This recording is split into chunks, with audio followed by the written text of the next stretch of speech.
Maintenant, je sais que le rythme de l'histoire est parfois lent. Je sais que le Congo, à un moment donné, va émerger. Ce pays est trop riche, il a toutes les richesses possibles. Il a plusieurs saisons de récolte parce qu'il est sur l'équateur. Donc, dans ce pays, on ne devrait pas avoir faim. Pourquoi est-ce qu'on a faim dans ce pays? Parce que ce qu'on peut planter va pourrir sur pied, parce qu'il n'y a plus de routes, il n'y a plus d'infrastructures, il y a le danger. Les gens ne vont même plus au champ, parce qu'il y a le danger de se faire tuer ou violer. Donc, c'est abominable. Donc, en termes agricoles et alimentaires, c'est un paradis. En termes des richesses minières, c'est sans doute le coffre-fort de l'humanité. Il y a tout. Il y a de l'uranium. Rappelons la Hiroshima, Nagasaki, c'était l'uranium congolais. C'est quand même une des grandes réserves d'uranium du monde.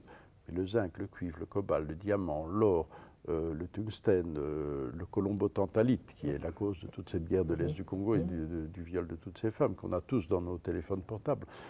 Alors le nobium, enfin bon, tous les minerais stratégiques aujourd'hui, nécessaires au développement technologique du monde occidental et asiatique d'ailleurs, se retrouvent au Congo.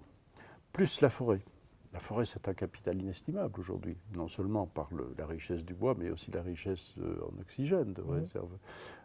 Plus l'énergie à travers les cours d'eau, qui peuvent d'ailleurs, le barrage d'Inga est un des plus grands du monde, et le barrage d'Inga 3 sera peut-être le plus grand du monde. Donc il y a absolument tout dans ce pays, sauf une chose,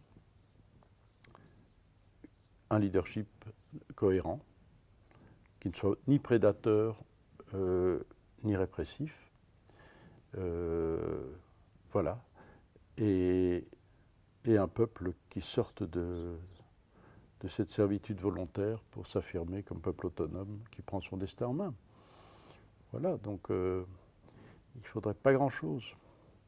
Et je pense qu'il y aura un soutien, s'il y avait une gouvernance crédible et non pas prédatrice. Je pense que les institutions internationales sont prêtes à miser sur ce pays, sur le développement de ce pays.